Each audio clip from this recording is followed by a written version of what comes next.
It's published by Council of Architecture, explores housing, and is widely recognized in architectural colleges throughout India. Her generosity in accepting our invitation speaks volume about her dedication to education and mentorship. We are truly honored to have her with us today. Please join me in welcoming her.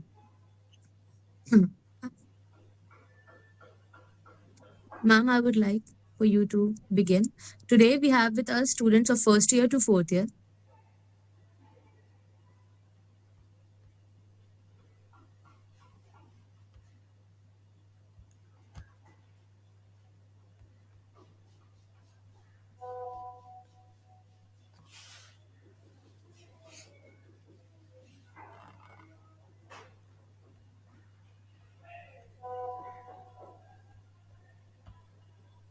Ma'am, you're not audible.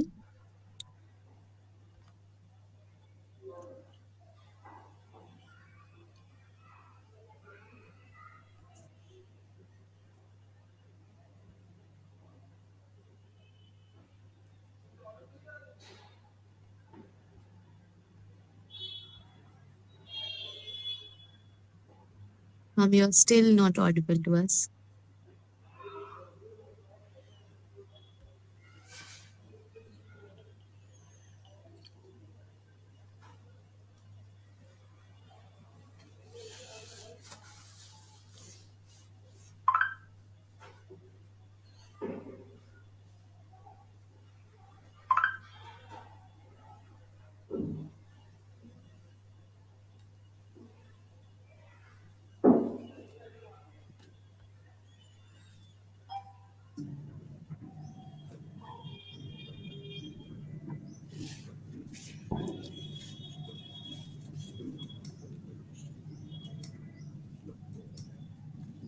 Now we can hear your audio. You can hear me? Yes, ma'am, it's clear. Okay. Okay. Um, Thank you. Thank you, Students Collaborative, for inviting me. And I'm very happy to see students on a weekend attending to a academic lecture. As you know, I'm Asha Baste. I think the pronunciation of Baste is Baste. And I'm here to talk to you about the book Sheltering Angle. And the book is there in your library. As for anybody who does go to library, they will be able to find that. And if you like, I can show you what it looks like. I think it is it's mirror image. Um,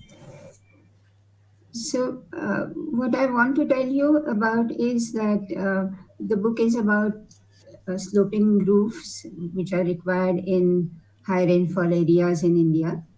And the word sheltering angle is kind of self-explanatory, that it is about the sloping roofs, but it is also a way of looking at housing, or looking at the methods of shelter or residential buildings. Now, you know that 80% of the construction that takes place is on residential buildings. Still, you must have noticed that architects have very little to do with the residential buildings, mainly because in villages people don't go to architects. They manage to do all their construction by some traditional method. And in small towns, the local contractors do the job, and in large cities, the builders have taken over. So architects have a very limited role in this. So the book Sheltering Angle, if you can start the presentation, is that possible to share the presentation I had sent, or I can share it?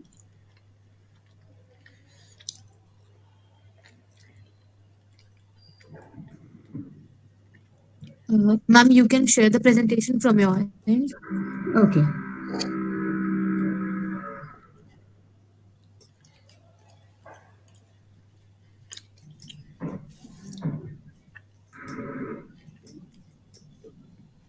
Um, I think, let me start from the beginning.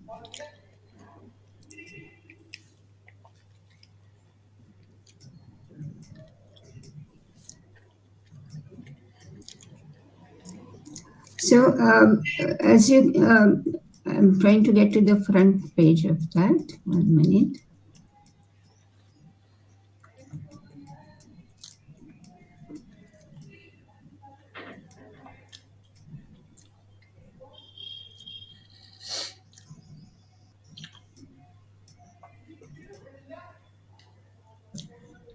Okay. You can see that the book is called Sheltering Angle, and it also mentions that it is a grammar for house planning. Now, you must be wondering why I'm calling it a grammar, though grammar is a word that is used for literature, but I have used it as a method of organization. And just as you would say that, you like somebody's sweetness in their voice, though sweetness is related to your taste buds, you still can, hear it. So similarly, I'm using the word grammar in a little looser kind of a sense. And it is also a book on Excuse me, ma'am. hand-done drawings. Can you hear me properly? Yes, ma'am. I'm very sorry to interrupt you, but Yeah. your PPT is not shared. We cannot see the Oh, presentation. okay.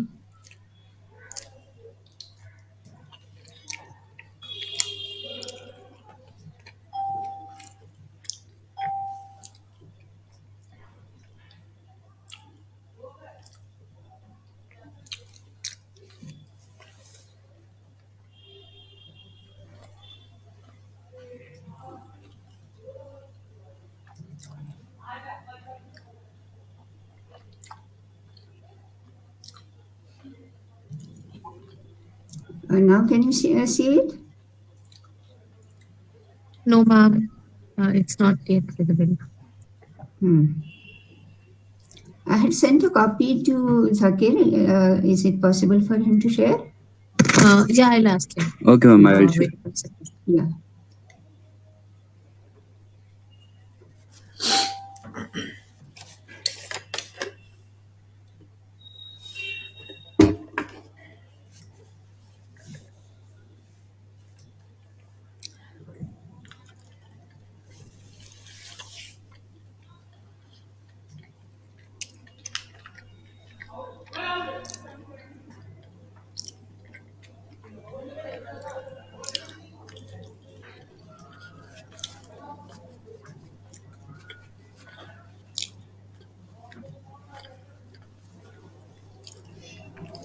I'm sorry for all the technical glitches. So, all of you are from which year did you say? Ma'am, we are students are ranging from first year to fourth year. Okay, okay. So, you have had domestic residential planning part of the, I think, second year?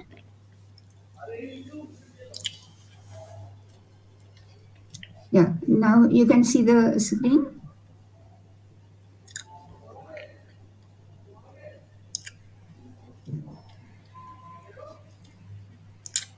Yes, ma'am, it's visible. Yeah.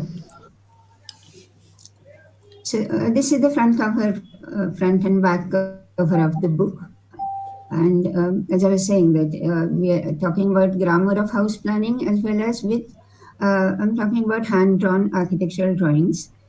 Uh, as you know that lot of you must be using computer-aided design and less and less amount of hand-done drawing. So this is to encourage you to do some more hand drawing. Next, please. So, why did I write this book? One is it is to create a architecture book which is easily approachable. Now, if you take a look at the book, you will know that it is not in a standard architectural book format. I mean, it is not full of only pictures and pictures of buildings with no people in it. And so the book also has location as a context, and it has people and life story related to that. So you might find it a little different for an architecture book, but the book is also meant for people who are not architects, mainly because architects tend to only write for other architects and have a lot of jargon that goes along with the writing. So I have tried to keep it in a simple language, and so non-architects can also look at it. It is to demystify house planning. Now, we had built a lot of houses in a small coastal town called Ratnagiri, and by building number of houses in a similar area, uh, we have developed a sort of a system of planning, and the book kind of explains that system of planning, which is a combination of flat and sloping roofs, combination of major and minor spaces, combination of various kit of parts, kind of. I mean, all of you must have played with Lego. So this is kind of a Lego of house building for um, uh, architects as well as non-architects. I mean, so I hope you look at the book in this kind of a manner. And one of the reasons why it was built was explained is also because we have changed the materials, which are traditional materials, but we have also realized that with the newer materials there is not a local know-how. So simplifying the construction was also part of the thing. uh, Next, please. Now, we used to write a lot of articles in Inside Outside at one time, and I had written an article called "A Home of Your Own," and these are some of the sketches. One of the sketches from that article, and you can see that general population doesn't know what architecture is, and when you see a building like this, which has, as you can see, it's got sloping roof, it's got cantilever chaja, it's got arches, it's got you name it, it's got everything. So that used to be considered as a good design. So now, as architects, we want to know, okay, whether people should go around following anything that they get and build a new vernacular, or as architects we should develop new vernaculars for various areas of our India. And as you know, that we still have a lot of traditional buildings in existence. Before they all go away, all of you should study some of them and see how they can be used in a modern structure. Now, on the right hand side, what you see is a structure which was generally built in 50s and 60s, because there used to be a little booklet by ACC about hygienic plans. And so in those buildings, obviously the roofs were flat and they leaked. And the only creative thing people used to do is do, compound walls like this or some jalis here. But because they had no ready-made plans for doing sloping roofs. So I'm trying to do this also in this book. Next, please.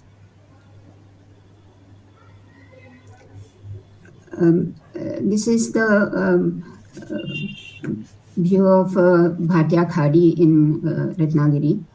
And you can see that the traditional structures are there, which are all sloping roofs with mangrove tiles. But these structures were all built with wood as a basic structural material. Since wood has become extremely expensive, and especially in a tropical area, you need teak wood or wood which will withstand the, white ant attacks, etc. So concrete or steel becomes one of the materials which gets used, and we need to develop a system of building of new materials, and new materials that can be easily handled without an architect's intervention. So the contents of the books have many different chapters, and each chapter is covering different parts of things that are required for doing a house planning. Next, please. Now, this is just a quote from a book called Poetics of Space. I don't know whether you have seen that, but here the author is saying that the roof tells is raison d'etre, reason for being right away. Geographers are constantly reminding us that in every country, the slope of the roof is one of the surest indication of the climate. So we understand the slant of the roof. So um, I mean, if you might have seen that even if you tell a child to draw a house, he or she will draw a house which has a little sloping roof, though it might be a city child who has never seen a sloping roof house. But there is some kind of a connection between that kind of a picture of a house, and so that is why, with new materials, how we can also, because the slope of the angle wards off the excess rain. So next, please. Shelters. So basically, I'm talking about shelters, and this particular picture is of something called irla, which is a small bamboo made structure which has thatching of leaves on it, and the farmers use it in monsoon season when they're doing planting, and it is a very smallest of structure which is giving you a, rainproofing. And when you consider a house, basically it is a house which generally has a roof and to bring up children. I mean, so house and a hearth, these are the very basic things about any house planning. Next, please. As you can see that, the structures can be very simple also. Next, please.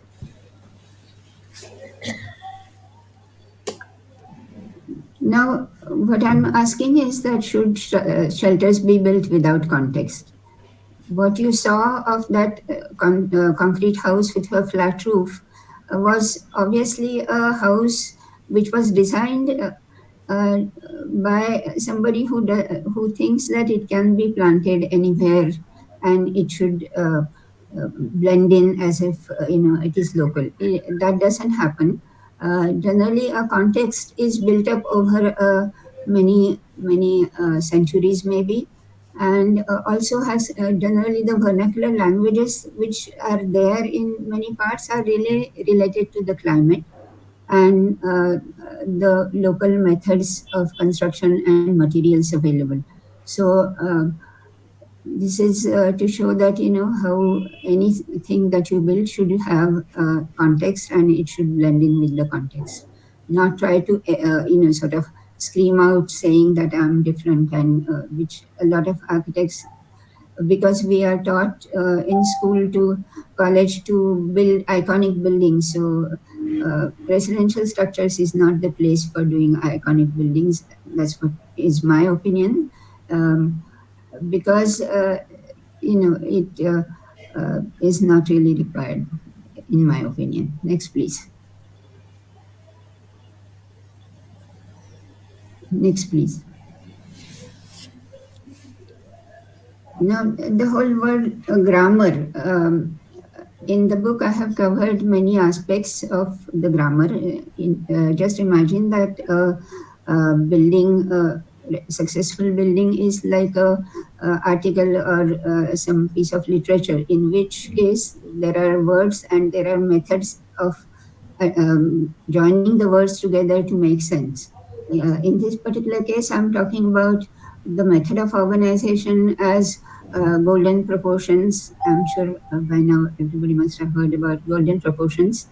And in residential structures, I feel something like called a human scale, which is a very necessary thing.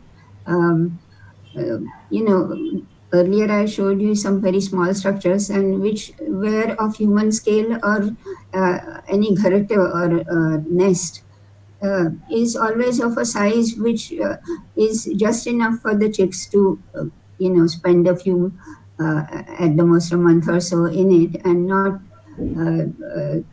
longer. So human scale is a very big requirement of a house which can be called home. And we also have orientation as to how it deals with sunlight, and also with rain and breeze, etc. So these are the methods of organization, but the words are major spaces, minor spaces, roofs, staircases, ventilators, window boxes, courtyards, use profiles, semi-covered spaces, entrance doors, etc. So, in the next slides, I will try to show how these words uh, are, can be handled, and how they have to be put together in terms of they should be of human scale, and they should have proportions built into them, and overall they should answer the question of why, where, and how you build.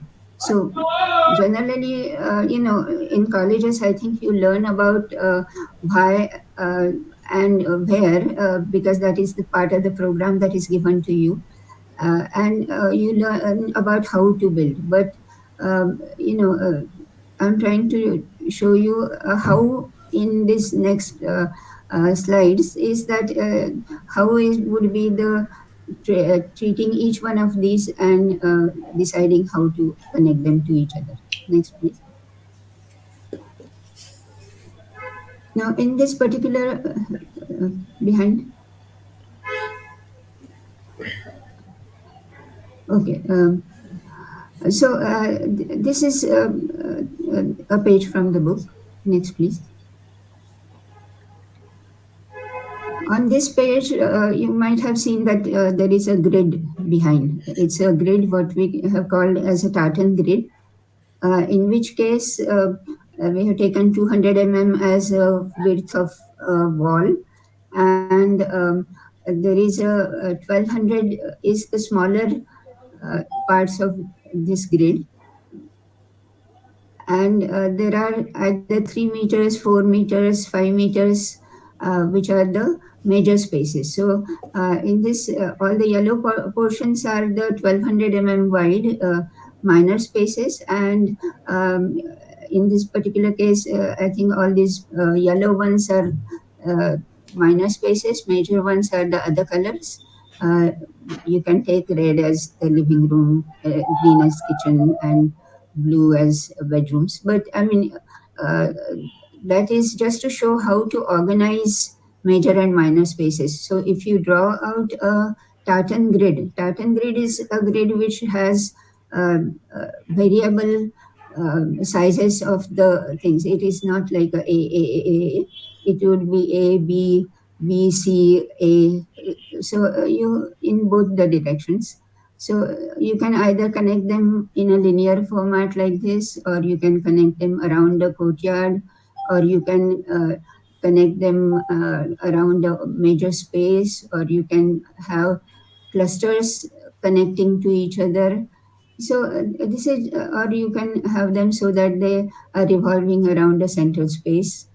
So these are the methods of connecting major spaces to minor spaces. And what I'm saying is that the major spaces can have sloping roof, and if the minor spaces have a lower roof, which is of a human scale, you will get a space where you can do ventilation. And the major spaces, because they are segregated, that will be a simple sloping roof which can be cast at a local level. uh, because once you have a very complicated roof, you need you need engineers, you need architects to be sitting on the site, which lot of most of India doesn't have. Despite the fact that we have that many architects, most of us don't go to places where these kinds of constructions are taking place. Also, people don't come to architects because they believe that architects just make the buildings very expensive. So This is my method of showing a method of organization which uh, maybe smart clients can figure out and then come to you. Next, please. So this shows that section, in which case the minor spaces are this 7 feet high, and the major spaces, the average height by law also has to be at least 3 meters or 10 feet. And this sloping roof allows you a ventilation point over here. Also, at a lowest end, you can have any kind of a gutters or overhangs, which will give protection to the openings of windows in this particular case. So, the different words that we are talking about is the major space, minor space, the roofs, the gutter profiles or eaves profiles, window box. Now, this particular thing, there is a little space here that you can sit inside. So this is how I have tried to show how different parts of a building can be put together and which will give human scale as well. And I have also explained how you draw the tartan grid. Tartan is a cloth that I think everybody knows. It's a Scottish cloth which has this kind of a grid pattern. Next, please. Now, I have covered about 20 odd houses we have done in Ratnagiri, and which are uh, various kinds of organizations that I had shown you in that chart of the tartan diagram. Now, this particular one is around the open courtyard. So, the open courtyard, and then the rooms are going around it, and um, in all these, the red or orange color shows the major spaces which have a sloping roof, and in this particular case, even the minor spaces have got a sloping roof, but they are segregated by lower areas, which are things like toilets or entrance areas or um, closet spaces or overhangs. So the minor spaces can, which are these shaded areas here, can be of different height. Next, please. We have built houses from just one bedroom to much larger houses also. So this is just a one bedroom house. So you can see the minor spaces are the gray and the major spaces are the um, orange colored, which have segregated roofs. Again, this is going around, and this one is a linear format. Next, please.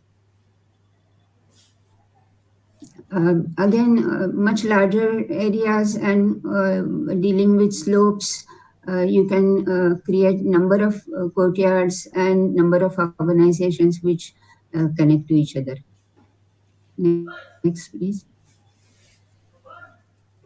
So this is a house which has a courtyard, and the roof wraps around the courtyard. So, what kind of roofs you can have is, you must have learned. I mean, you can have a single slope lean-to roof. You can have a hipped roof. You can have a gable roof. You can so many types of roofs are possible.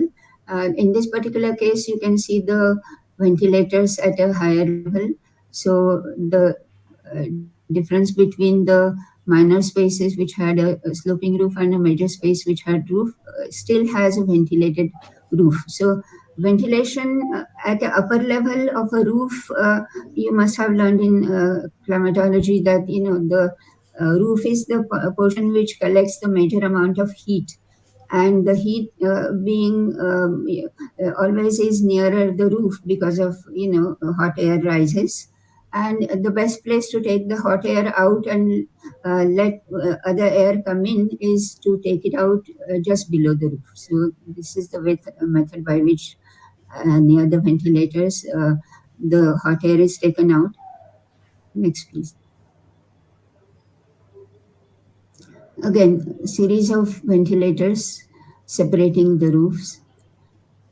Now, in this particular case, one of the words is staircases. Now, staircases are also something that becomes a very dramatic uh, position in a house, and it brings the upstairs and downstairs together. And I always feel that a house is something that from any room you should be able to at least mentally keep an eye on what is going on at the other end. So this kind of a vertical space always helps you in connecting the upper floors to the lower floors. Next, please. So, how we started, we have done all these buildings in a what you call design and build method, in which case an architect is not only designing it, but um, uh, will be able to take part in the construction.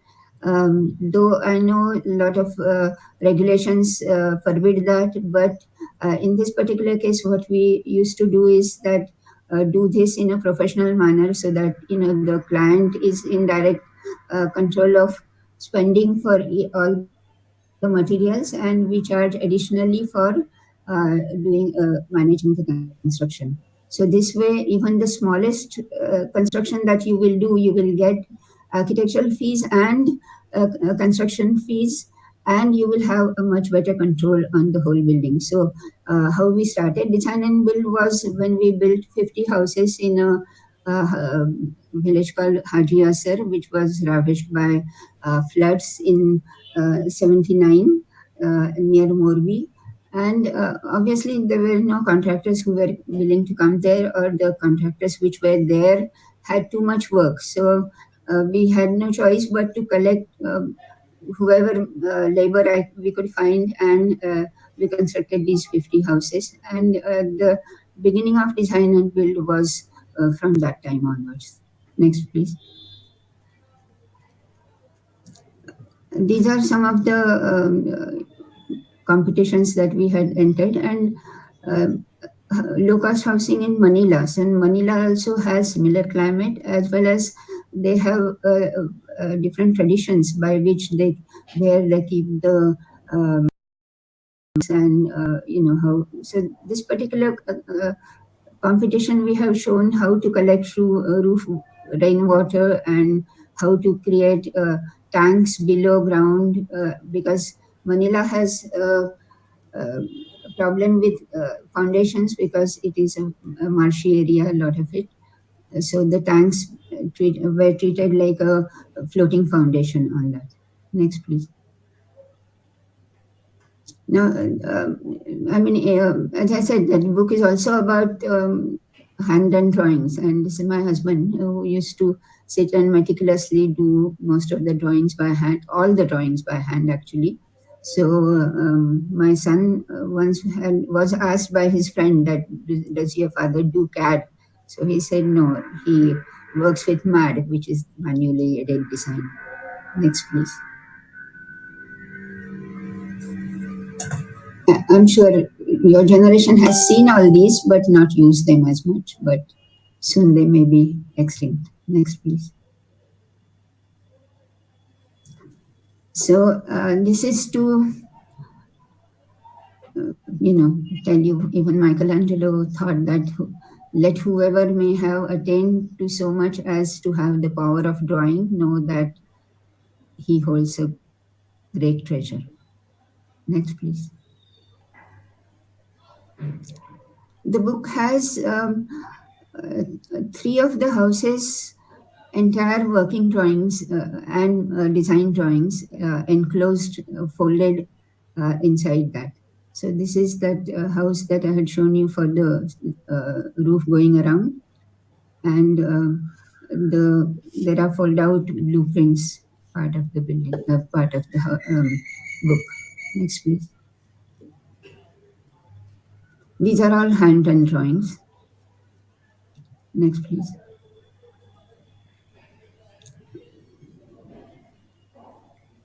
So I have already explained to you that the method was developed by doing the houses in Ratnagiri, because seeing those concrete structures that I showed overtaking beautiful landscapes was very painful. And I felt that unless there is another way of building and enough houses get built along that, we would lose that kind of a harmoniousness which the earlier neighborhoods projected. Because if each house is uh, either identical, then it becomes regimental, or if it is totally different, then it becomes a cacophony. So if you have a system of building which you can, there is enough flexibility within that system, but still there is a some common threads which go across. So if you build enough of them around, you will be able to create that neighborhood. uh, of course, we tried to go through the governmental channels, and it never worked. So this was our kind of a pipe dream of people copying the system that we have done, and everybody will be copying some of the items shown there, and automatically you will get a harmonious neighborhood. I don't know whether it is realistic or not, but that was the general idea. So. And as I said, that you have to deal with the newer materials. And if all of the planning principles I have shown you, the sloping roofs can be made with any material, though most of the clients we had really wanted a pakka roof on their head. And we thought that it is not for architects to put in our romantic ideas over clients, but try to see what their problems are. And if there is a pakka roof that they want, then uh, you know how to deal with that is our problem. And and still not letting go of the climatology and uh, uh, comfort in terms of ventilation, etc. So this is what we have tried to do. And so anybody's got any questions? Next, please. Oh yeah, this, if anybody wants to buy books, they're available. Okay, next. Yeah, that's the end of the thing. So if anybody has any questions, please. Yes, ma'am, surely. As your book highlights the deep emotional and social significance of having a home, then how do you think architecture and urban design can contribute to creating more inclusive and safe shelters for people? Sorry, the sound was not good.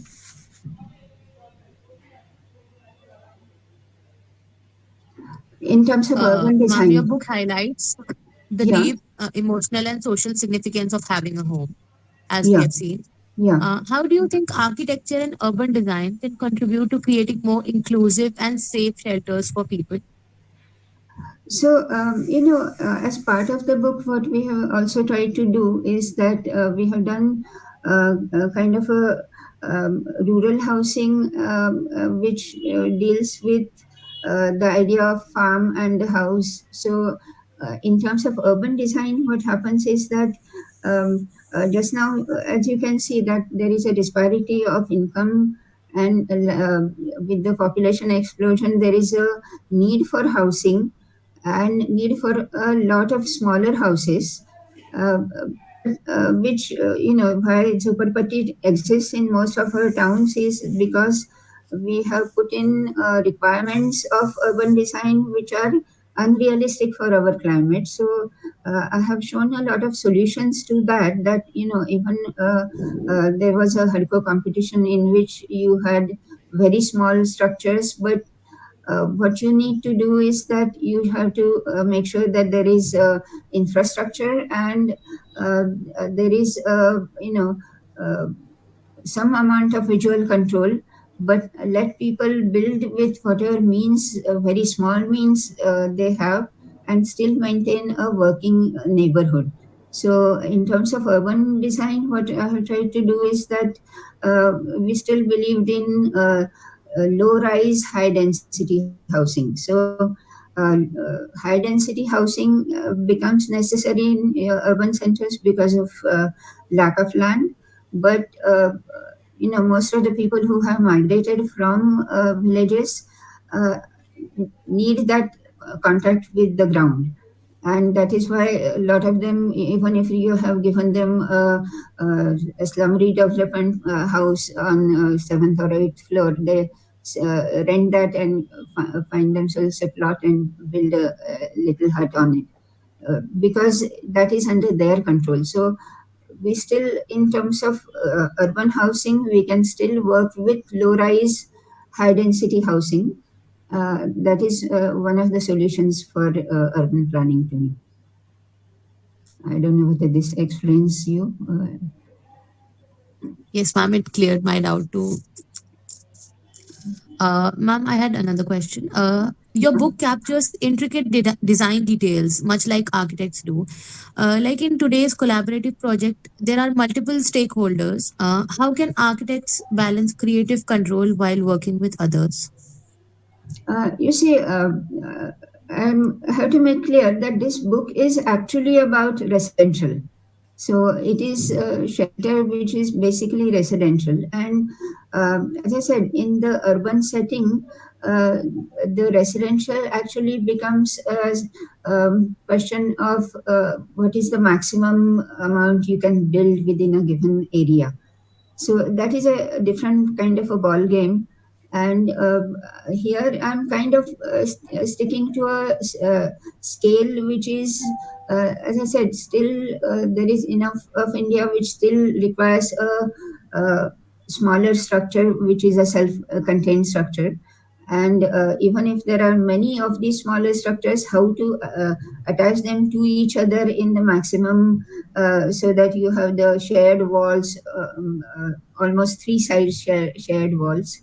So this book is not really dealing with a corporate a kind of a organization which has many stakeholders and many this thing. I'm still dealing with a reasonably smaller structures in this book. Okay, ma'am. Anybody else? Good morning, ma'am. Myself, Manoj Shukla, Morning. ma'am, student of fourth year SBS. Okay. So, as you have been part of multiple housing projects across the globe, and Mm. our design project for this SAM is itself a housing project. So, Okay. most of us had a question that what factors we should prioritize to ensure housing projects meets the needs of diverse user groups, like maybe families, elderly, single residents, EWS, and maybe HIZ in a urban urban housing. So what are the factors we should prioritize to that fills the needs of diverse user groups? In terms of planning for residential townships, what one has to remember is that you have to create a hierarchy of open spaces. So the open spaces that you create should not be for a particular age group only. So if you had only one central large open space, then what happens is that there will be, people playing cricket and maybe football, and then smaller children will feel intimidated. Or if they would be so, within a housing scheme, there should be areas which are kind of different scales, but they should be all accessible by network of footpaths, etc. So in terms of urban design, earlier what used to be a understood practice is that there is a network of roads which is for the vehicular access, and there should be a network of pedestrian accesses, and which joins all the open spaces which are there. So, in terms of diversity, what you are talking about is that, a smaller space where children can play, or maybe older people can sit without having a ball hitting them, or, there would be a place where there would be women will get together. In terms of village areas, you will see that that used to be a system. I mean, there used to be a what used to be described as par, paras, and panauta. Means par means is a area built around a large tree where men would sit and discuss their affairs. Or paras is a kitchen yard where your neighbors are, you are talking to your neighbors. And panauta is a place where at one time when there were no taps in each house. Women will gather and will talk about their life's problems. So this way, naturally, there used to be a segregation of age groups. Now, apart from age groups, there would be other kinds of diversities which you can deal with, and so having spaces allocated for particular activities, but still keeping them connected in some sort of foot network, a pedestrian network. I think that would be a way to deal with residential areas and open spaces, and that is a very essential thing, I feel. Right, ma'am. Thank you so much, ma'am. So the word hierarchy of open spaces, please remember that word. Right, ma'am. Thank you so much.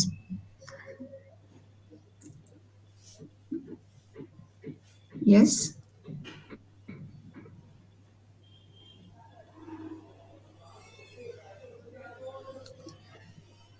Anybody else?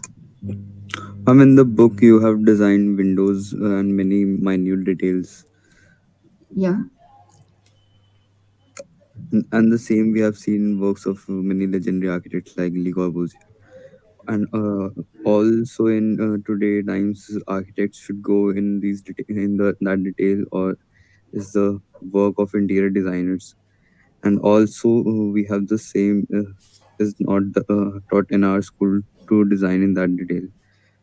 You see, one of the things I feel is that has changed definitely is that there is a segregation between interiors and architecture and town planning, and for large projects that makes sense. But for something smaller and residential, um, architects ideally would like to have as much control as possible. I mean, whether that is very egotistic or not, I don't know, but one of the I have worked in London and New York, and one of the reasons what made me come back is that we still have craftsmen, we still have what they call custom made things, we can still get them done at a reasonable cost.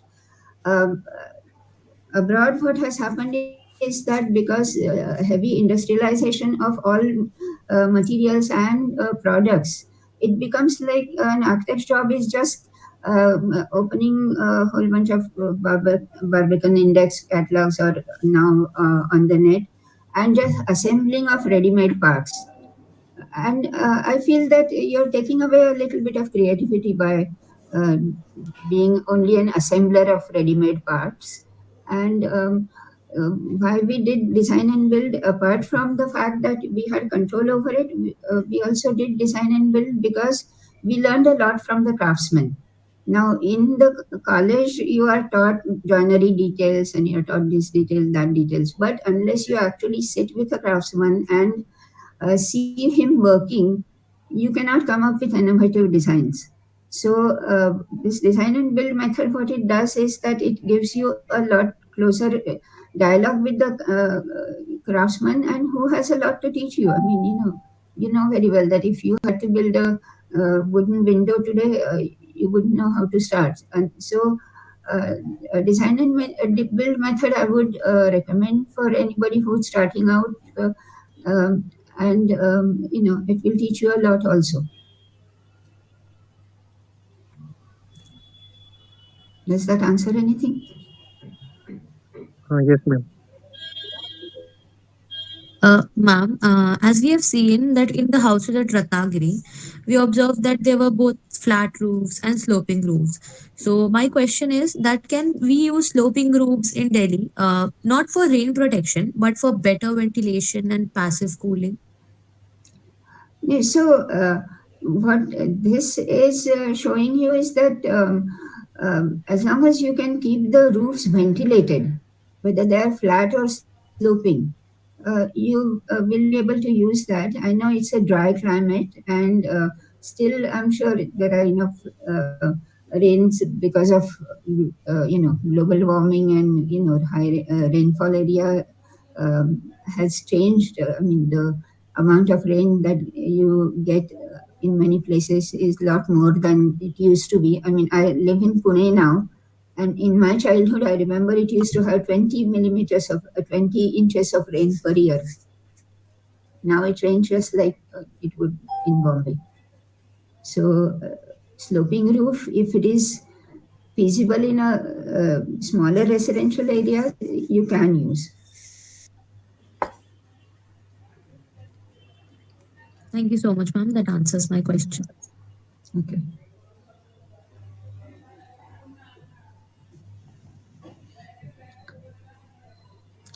Thank you, Harshavardhan, for arranging this meet, and Um, Zakir for. Since we are fourth year students over here, I'd like to mention the Hutco Housing Competition, a national platform where architecture students design Okay. sustainable housing.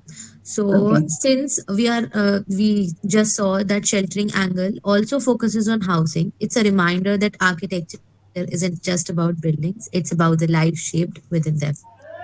With that, Yes. I would like to